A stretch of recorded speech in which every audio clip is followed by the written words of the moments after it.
السلام عليكم ورحمة الله. ازيكم يا حبايبي؟ عاملين ايه؟ يا رب تكونوا بخير.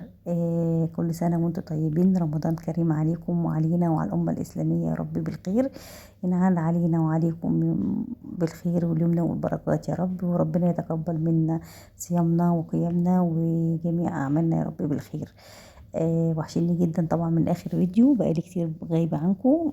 النهاردة هاخدكم معايا في جولة كده، نشوف برضو فيها أجواء رمضان والاحتفالات في الدول التانية عاملة ازاي. هل هي زي عندنا في مصر ولا بتختلف؟ أكيد طبعا كل بلد ليها عاداتها وتقاليدها في الاحتفالات بتاعتها.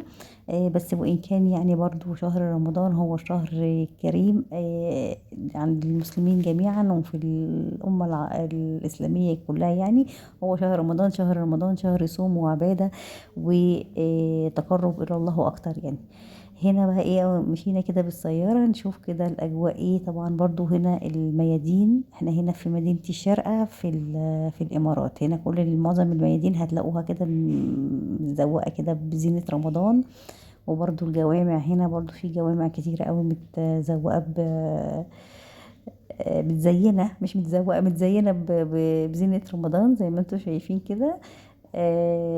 وهنا بسم الله ما شاء الله، ده كان وقت التراويح، فكانت الدنيا فاضية شوية. في اوقات طبعا بيبقى فيها برضو زحمة، زي اي بلد يعني. وقت مثلا رواه موظفين مدارس كده بيبقى فيها زحمة. هنا كنا وقت التراويح فكان كله بسم الله ما شاء الله. هنا في يعني في معظم الاماكن هتلاقوا مساجد، يعني منين ما هتروحوا كده هتلاقوا مسجد عامر طبعا من بيوت الله بالمصلين. يا ربنا يا رب يتقبل منهم اعمالهم. فهنا كنت رايحه بقى السوبر ماركت عشان خاطر اشتري حاجات يعني طلبات للبيت، فاخدت كده معاكم جوله. انا طولت شويه في السوبر ماركت، بعدت شويه عشان خاطر ايه اخدكم جوله كده ونشوف ايه الاجواء. طبعا هنا معظم كان كل واحد قدام بيته كده بيحط زينه رمضان، وكل واحد بيحتفل على حسب طبعا ما هو